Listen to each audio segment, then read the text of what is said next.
Also ich sag's, wie es ist. Ich habe hier eigentlich ein total plausibles, schönes Reading ähm, fast komplett gehabt oder sagen wir mal zu 3/4 im Kasten gehabt. Nur das Problem war, dass es nicht im Kasten gelandet ist, weil ich alles gemacht habe, außer auf Play zu drücken oder auf Record zu drücken. Ist also nichts davon aufgenommen. Nicht mal die Kameraspur. Und deswegen fange ich jetzt nochmal von vorne an. Denn das war irgendwie, das jetzt irgendwie nochmal zusammenzufassen, das wäre falsch gewesen. Ich habe danach gefragt, ob ich die Karten einfach so liegen lassen soll. Aber aus irgendwelchen Gründen sollte das nicht rein. Und ich habe mich fast kurz geärgert. Dann musste ich lachen und dann habe ich nachgefragt, hatte das einen Sinn, dass ich das Entscheidende vergessen habe, nämlich es aufzuzeichnen. Und es hieß, ja, es sollte tatsächlich so gar nicht aufgezeichnet werden. Das kann manchmal bedeuten, oder ich deute das manchmal so, dass ein Reading, und es gibt manchmal Readings, die lade ich auch nicht hoch, die mache ich und die lade ich dann nicht hoch, weil etwas in mir sagt, das ist gar nicht fürs Kollektiv oder für irgendeine Situation, die irgendwie nicht oder noch nicht angesprochen gehört. So ist zumindest das Gefühl dabei. Auf jeden Fall, ja, soll das nicht sein. Die Gründe muss ich nicht unbedingt kennen. Und in dem Fall war das wohl offensichtlich so. Gut. Schade. Hat sich recht rund angefühlt. Aber das kann manchmal auch sein. Ich weiß nicht, wie da die Gesetzmäßigkeiten sind, aber mir kommt es manchmal so vor, dass Dinge auch manchmal eher dann sich, man könnte sagen, unbesprochen und untangiert von unseren möglichen Gedankenprojektionen und energetischen und emotionalen Projektionen dann eher für sich entwickeln können. Ein bisschen so wie, weißt du hast ein Samenkorn in die Erde gesetzt und dann pulst du die ganze Zeit an der Erde und guckst, ob du schon Wurzeln geschlagen hast und dann pulst du und plötzlich knickst du aus Versehen die Würzelchen ab, die sich da gebildet haben, weil du sehen wolltest, wie das passiert. Also ein bisschen so kann das manchmal sein, dass wir Dinge vielleicht auch ein bisschen kaputt machen, wenn wir zu viel wissen wollen über sie. Ja, also wenn wir das Mysterium zu sehr stören. Dann füge ich mich und fange aber von vorne an. Hallo, du bist beim Blue des Tarot. Ich heiße Nina, schön, dass du da bist. Und ab geht die Post. Wir gucken in die Karten und schauen, ob wir eine Ersatzlegung bekommen. Ein paar Sachen, die wir wissen dürfen. Mensch. Was haben wir? Gut. Irgendetwas ist hier erfolgreich, irgendetwas wird hier erfolgreich. Ist erfolgreich, soll ich sagen. Ist bereits. Und es ist. Was denn? Was ist es denn?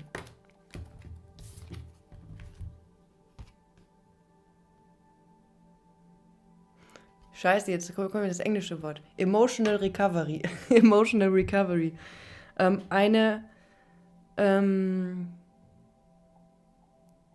emotionaler Heilungsprozess, also dieses Umdrehen, von dem hier ständig geredet wird, das führt zum Erfolg. Und ich höre ja auch ganz stark das Trauerspiel verlassen, ein Trauerspiel, ein Jammertal verlassen. Ein eigenes oder ein geteiltes. Da ist es.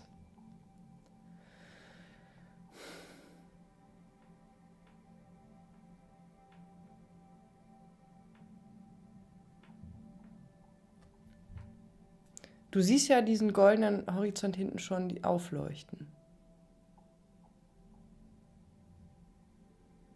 Wieso kommt gerade noch kein Wort?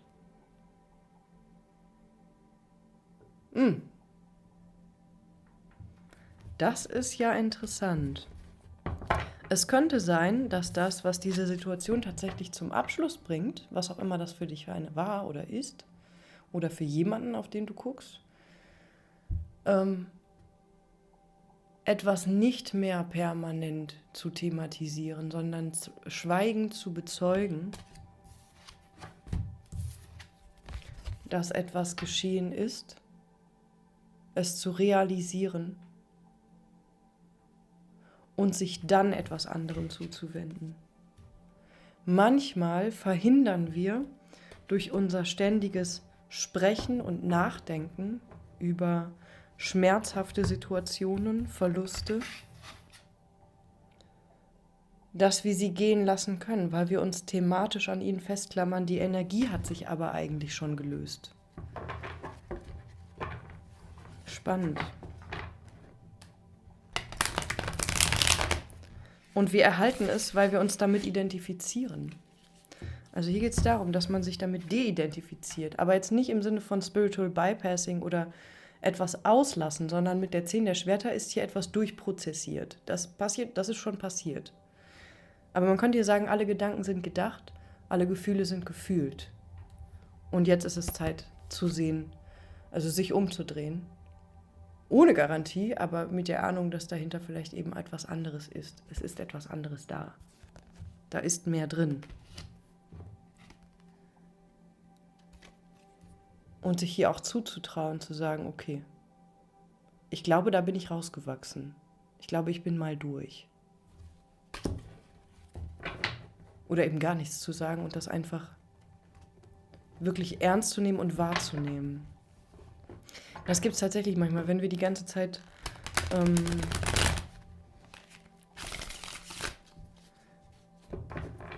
auch vielleicht vor anderen zum Thema machen, dann kann das zu einer Rolle werden. Und das soll hier nicht passieren, sagen die Karten. Um diese Situation erfolgreich hinter sich lassen zu können, um da, man könnte sagen, gerade rauszugehen, aufrecht rauszugehen. Und auch zu genießen, die Freude zu genießen, mit etwas seinen Prozess gemacht zu haben, mit etwas auch vielleicht tatsächlich fertig zu sein, etwas wirklich gehen gelassen zu haben.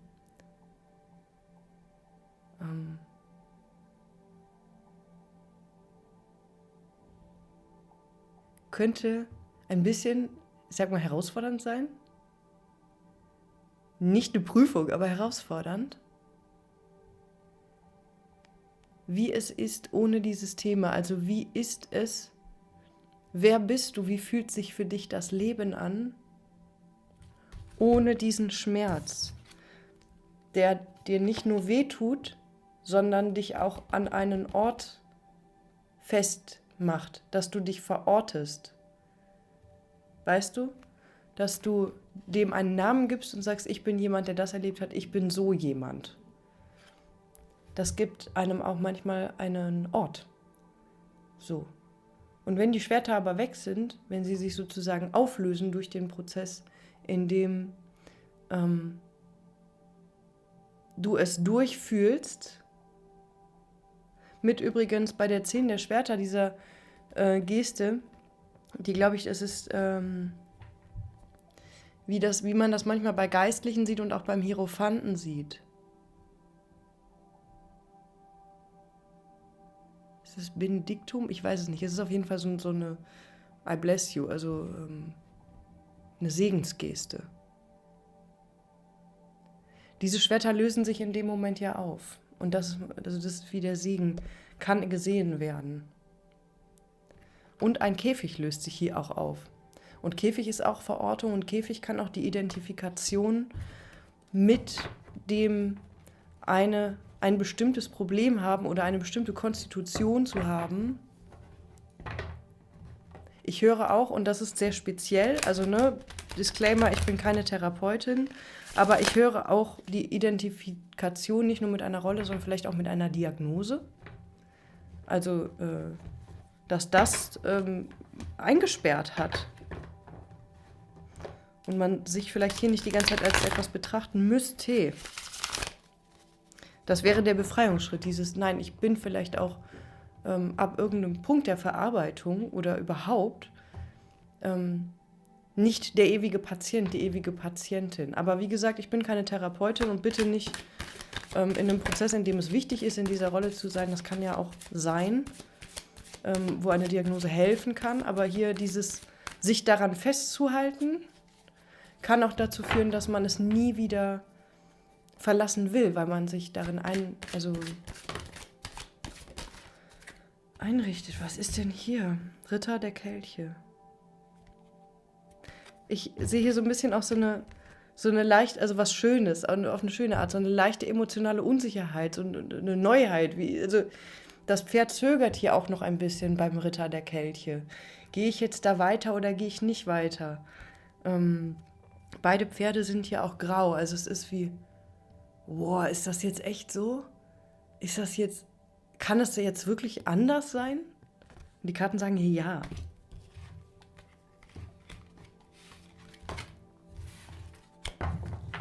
Weil der Ritter der Kelche ist auf die 6 der Stäbe zugelaufen. Ja, du kannst dich anders wahrnehmen. Du kannst dein Leben anders wahrnehmen.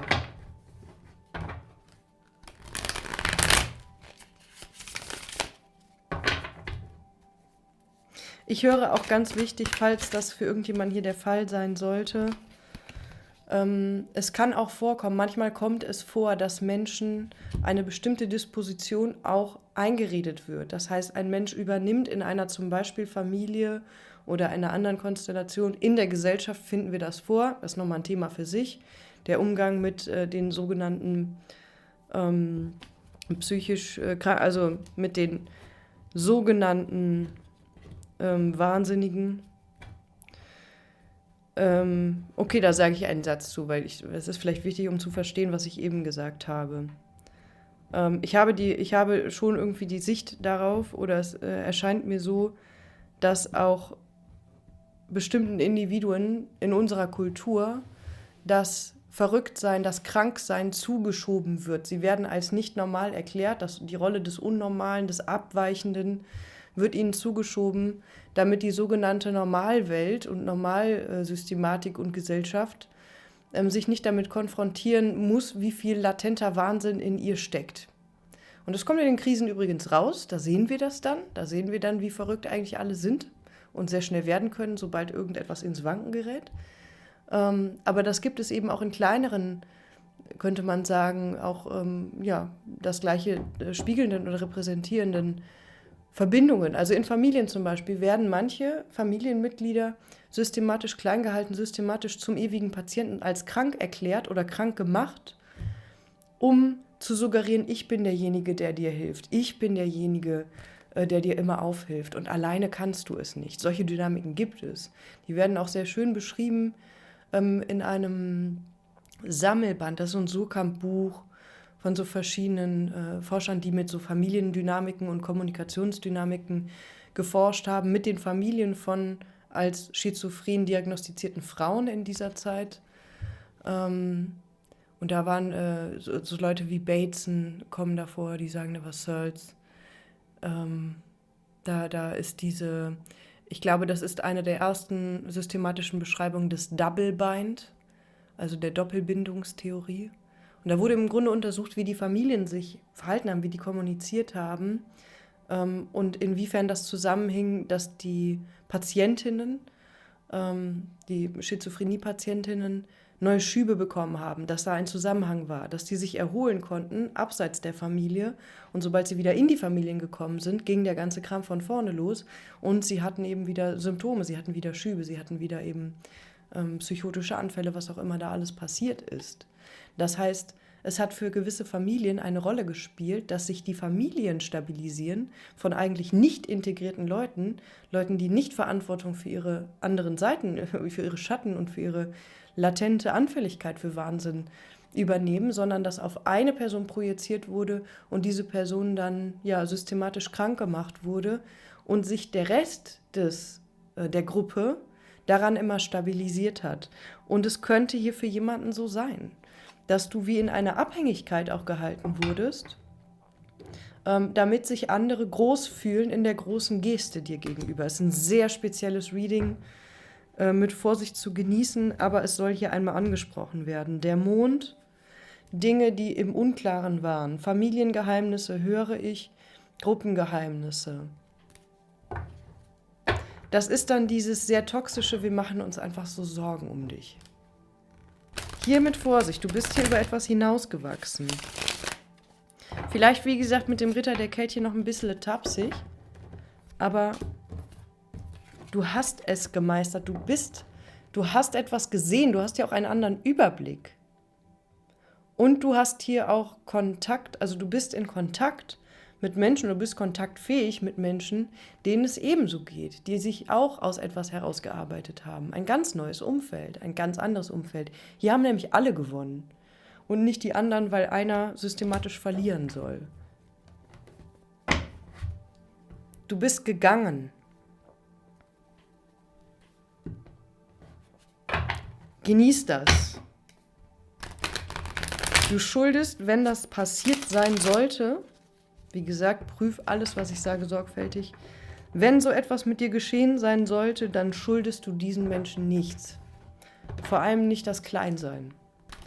Denn Menschen müssen, denke ich, also das eine, was man muss, wenn man Bock hat auf ausgeglichene, gute Verhältnisse zueinander, müssen die Menschen lernen, sich zu stabilisieren, ohne jemanden dafür zu opfern.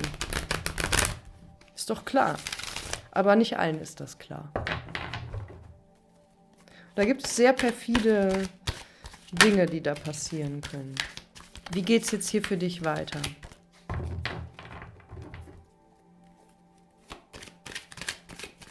Ich sehe gerade ein bisschen auch den Asklepios-Vibe im Hermesstab. Emanzipation.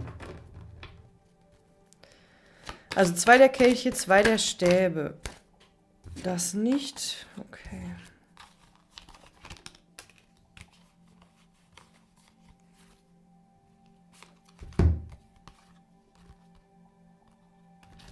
Okay.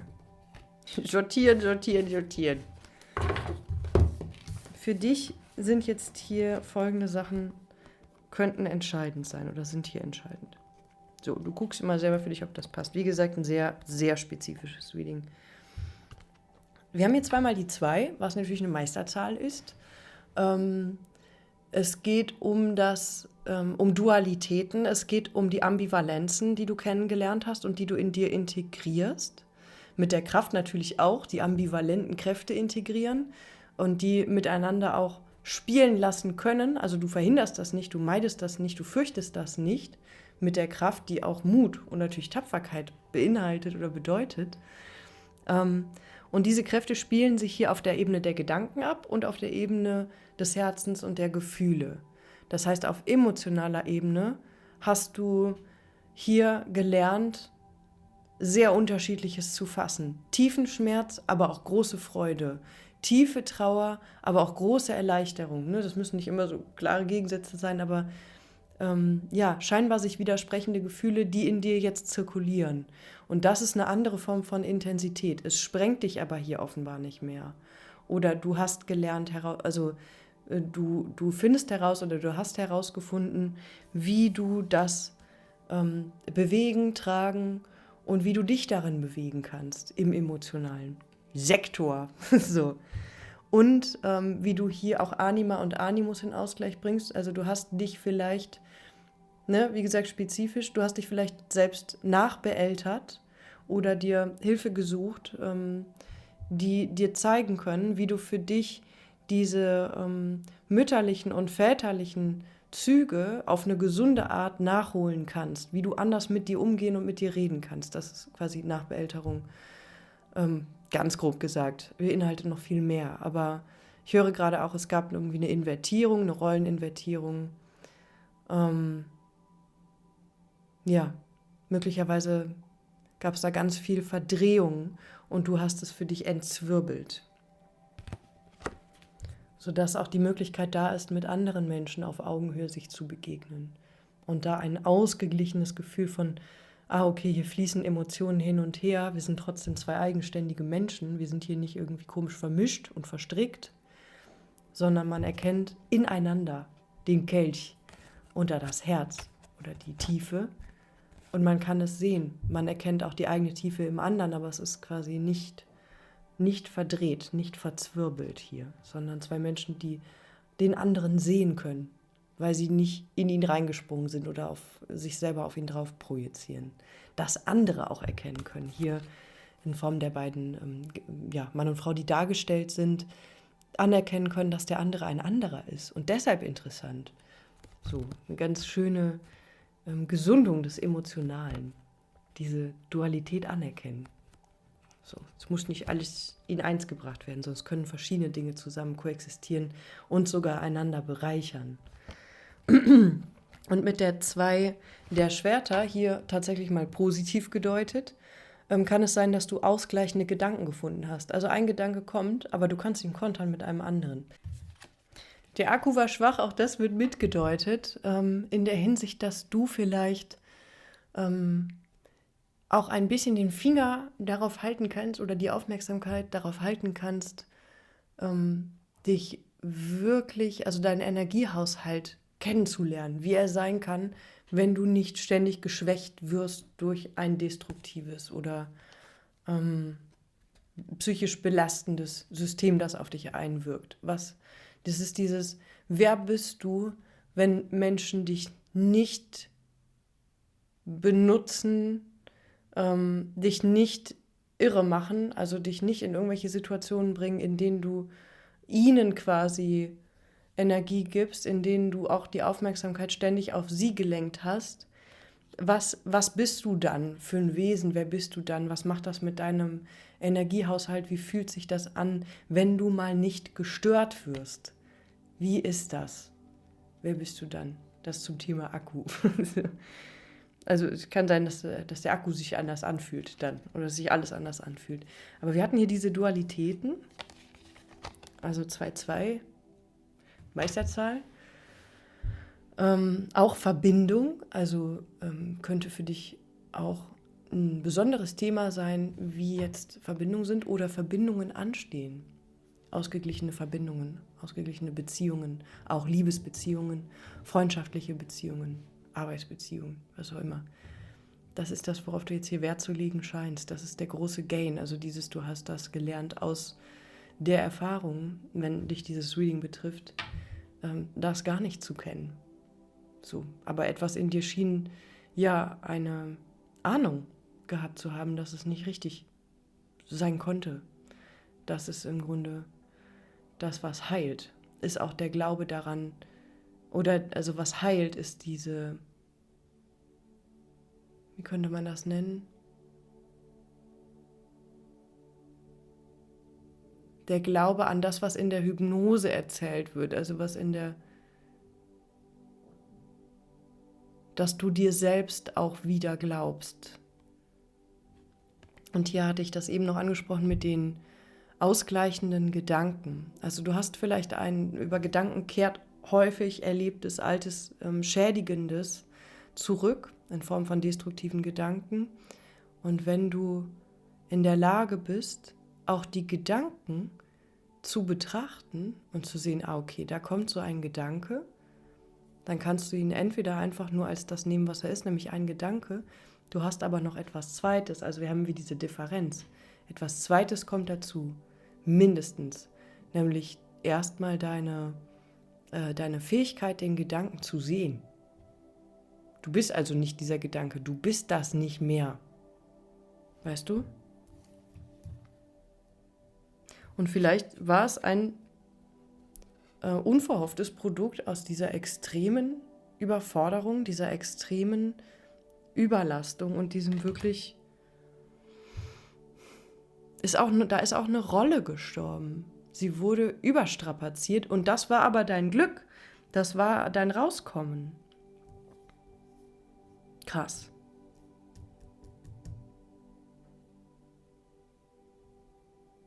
Wirklich so ein, das geht nicht mehr. Das geht hier nicht mehr. Auch ein nie wieder, das soll nie wieder passieren. Als Stärke, als Kraftmoment. Und nochmal hier zu den 2 Schwertern, ist ein bisschen schwierig, diesen Part zu erzählen. Weil das geht natürlich auch, das geht sehr tief in Bewusstseinsarbeit und in die Frage, wer ist man und was geht so ab, wenn die Identifikation mit dem, was wir in Gedanken bilden, das nennt man dann häufig das Ego, wie die sich ablösen. Das ist ja für viele eine extrem krasse Suche danach, wie das funktioniert. Aber hier hat das ein Mensch irgendwie hingekriegt oder hat es also durch den Schmerz gelernt. Das kann es nicht sein. Es kann nicht sein, dass ich nur aus diesen Schwertern bestehe. Und auch hier, es kann nicht sein, dass dieser Gedanke, dass ich das bin, sondern zu orten, krass, das ist ein Introjekt, krass. Ich weiß, mit wessen Stimme dieser Satz einmal gesagt wurde. Okay, das bin ich ja nicht. Das ist ein Überbleibsel, das ist ein Schwert.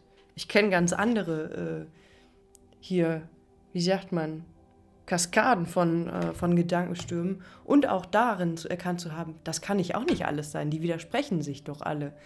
Also die zweite Instanz, die sagen kann, okay, ein Gedanke kommt, ich sehe den Gedanken, ich muss mich mit dem Gedanken aber nicht verzwirbeln, sondern ich kann ihn da sein lassen, ich kann ihm einen zweiten Gedanken anfügen und sagen, sicher, oder den irgendwie ein anderer Gedanke, der das kontert, der das aushebelt.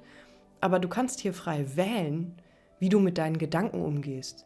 Und das ist ein Hard Skill, also das ist krass. Das ist richtig heftig. Auf diese alte Dynamik ist etwas gefallen. Und zwar der Gehängte und die 9 der Stäbe. Und wenn es so sein sollte, dass du vielleicht auch nicht nur, ich höre gerade, nicht nur in einer Dynamik, nicht nur in einer, sagen wir, Ursprungssituation wie Familie, sondern immer wieder in eine Rolle gekommen bist für Gruppen, für Menschen in Verbindungen, wie die Menschen zusammenzuhalten. Dann bist du da, also du hältst das Ding zusammen. Das ist eine unheimliche Last. Aber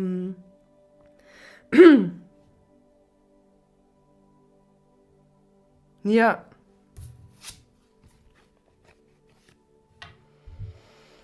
Das, was du... Es hat dich... Du hast still gelitten, höre ich hier. Lange Zeit. Und du hast dich hier wie rausgerollt aus dieser Dynamik und einen neuen Weg gefunden. Und du hast im Grunde dich selbst gerettet. Und was hier jetzt zu passieren scheint, ist, dass Leute ratlos sind. Die verstehen nicht, wieso es jetzt plötzlich so anders ist, wieso es plötzlich jetzt so schwierig ist für sie.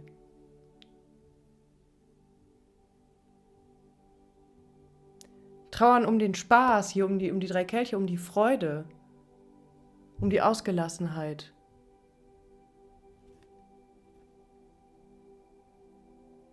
Und erleben hier möglicherweise auch eine krasse Krise. Einfach nur aufgrund der Tatsache, dass du nicht mehr stabilisierst.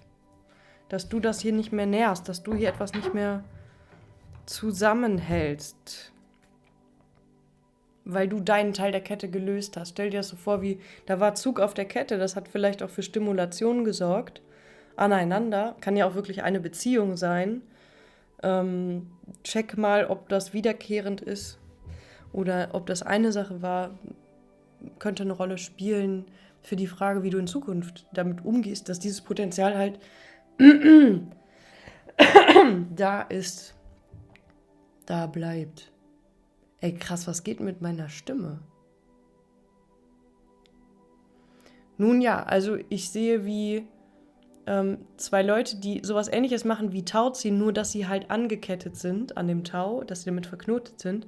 Und wenn einer hingeht und seinen Teil abmacht, weil er merkt, okay, wir können das hier nicht aufdröseln, wir können das nicht lösen, der andere will halt verstrickt bleiben oder hat das Gefühl, es bleiben zu müssen, unbewusst. Da macht einer den Knoten los und lässt halt das Ding einfach los. Und der andere, also dann ist das Ding vorbei. So, das reicht aus. Man muss das nicht bis zum Get-No aufklären. Sondern wenn du merkst, nur ich will aus einer Verstrickung raus, dann heißt es hier tatsächlich, so schwer es ist, andere Menschen auch irgendwie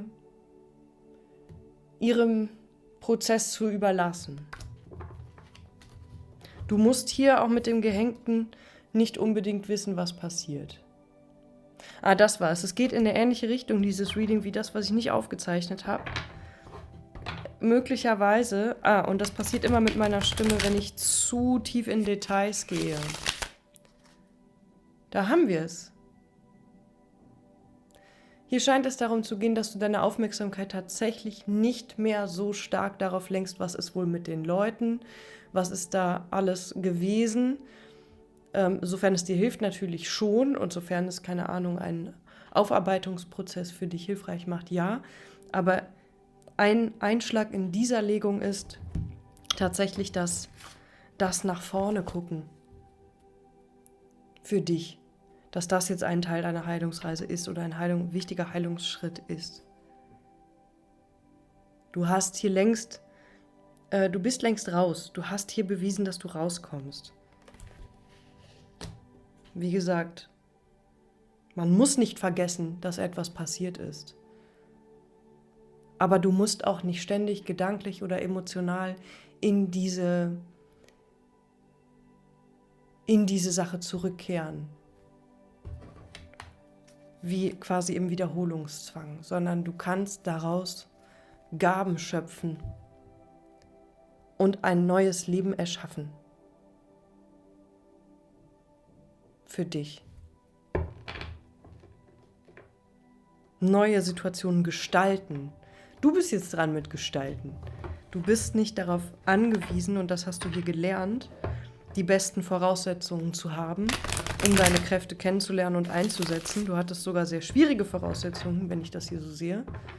Aber jetzt wird die interessante Frage, wie gestaltest du und was tust du, was machst du, wenn da nicht die ganze Zeit die Dinge im Anschlag sind, wenn du plötzlich Energie zur Verfügung hast.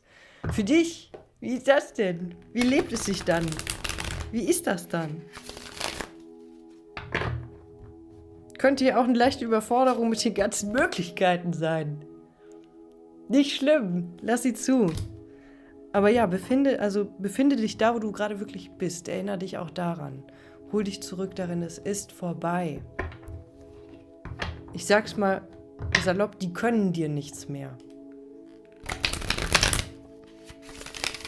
Ich möchte hier noch irgendwie so eine Abschlussenergie. Hier wird schon auch ein bisschen kokettiert irgendwo in der Peripherie. Und der Ritter der Münzen. Lass dir Zeit. Du hast alle Zeit der Welt. Du musst hier nicht hetzen. Du bist aus einer schwierigen Situation, aus einer vielleicht auch emotional brenzligen Situation, aus einer Situation, die ein großer Angang für dich war, rausgekommen, wenn du mit diesem Reading gemeint bist. Wenn du quasi noch nicht mit diesem Reading gemeint bist, wisse, dass du rauskommen kannst, dass du Wege finden wirst und du musst nicht dich aufgeben in einer Dynamik. Aber hier ist wirklich du kannst jetzt erstmal dein neues Gebiet erkunden und du schuldest niemandem, dass du das schnell machst. Du musst niemandem mehr irgendwas beweisen. Du hast dir längst und wer auch immer zusieht, längst alles bewiesen, auch wenn es völlig egal ist, wie das irgendjemand beurteilt.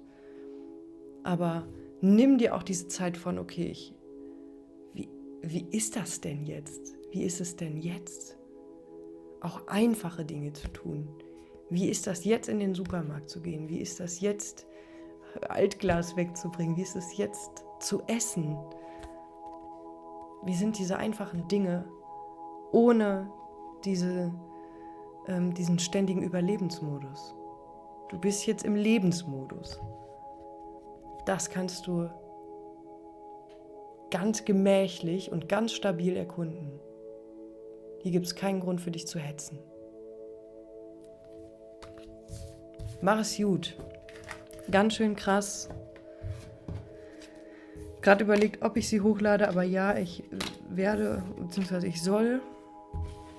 Und wie gesagt, hier geht es nicht darum, Menschen, die wirklich gerade auch Begleitung und alles brauchen und für die es hilfreich ist, mit so etwas wie, ich habe eben das Wort Diagnose angesprochen, damit zu arbeiten. Darum geht es hier nicht. Ne, das soll nicht in irgendeiner Weise runtergeredet werden. Aber ich hoffe auch, dass Menschen, für die das so ist, die gerade akut in Problemstellungen sind, dass die nicht versuchen, ihre Situation mit Kartenlegungen zu lösen. Denn da braucht man andere Unterstützung. Das ist vielleicht noch wichtig dazu zu sagen. Liest man aber auch als Disclaimer überall, oder was heißt überall, aber in meiner Kanalbeschreibung. Und das ist nicht nur, um sich da, wie sagt man, aus der Nummer rauszuziehen, sondern das ist auch wirklich ernst gemeint. Also mein Disclaimer ist auch ernst gemeint. Ich sehe das wirklich so.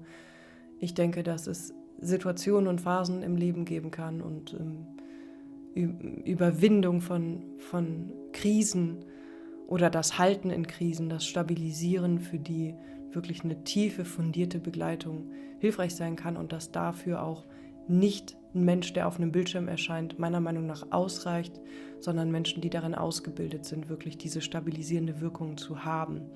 Und Kartenlegungen sind manchmal gar nicht stabilisierend, sondern bringen eine neue Seite hervor, sind konfrontativ, arbeiten mit dem Chaos, mit dem Zufall, mit Assoziationen, mit einer Wildheit, einer gewissen, manchmal auch mit also es gibt nicht die Möglichkeit, glaube ich, in der Kartenlegung so ganz in die Tiefe zu gehen, wie das zum Beispiel in bestimmten therapeutischen Formen der Fall ist. Was nicht heißt, dass alles an Therapie heilig und gut ist. So, das wollte ich auch nochmal dazu sagen. Alles hat verschiedene Seiten, aber Kartenlegungen können Therapie nicht ersetzen. So, das ist wichtig. Sie können eine Unterstützung sein, um für sich selber eigenständig zu arbeiten. Aber wenn man akute Hilfe braucht, ist das meiner Meinung nach nicht das Mittel der Wahl, weil es auch Prozesse scheinerleichtern kann, weil man eine vielleicht halbwegs konsistente Geschichte in seinem Kopf erspinnen kann, aber die Kräfte darunter wurden vielleicht nicht richtig bewegt. Ich weiß nicht, wie ihr mit den Kartenlegungen arbeitet. Also ich spreche jetzt einfach nur für meinen Kanal, weil vielleicht gibt es Kanäle, bei denen das anders ist. Aber hier ist absolute Selbstverantwortung und ich kann euch nicht helfen, so, wenn euch gewisse Themen triggern. Das ist nicht mein Job und das ist keine Möglichkeit von mir. Deshalb, wenn ihr da wirklich merkt, okay, ich brauche hier mehr Support, dann wendet euch an Stellen, wo ihr das wirklich von Personen, die euch zuhören können und die mit euch sein können, die vielleicht auch selbst Erfahrungen haben mit gewissen Sachen. Das ist immer besonders gut, viel Selbsterfahrung und nicht nur irgendwie Wissen aus Büchern, ist meine Erfahrung oder sehe ich so, dass Menschen euch da wirklich unterstützen können, wirklich helfen können, sich zu stabilisieren und zu koregulieren, wenn das so ist. Aber wenn du hier in einer Phase bist, wo du da schon raus bist, dann war dieses Reading vielleicht eins, das dir ein paar Impulse mitgeben konnte. Alles klar. Tschüss!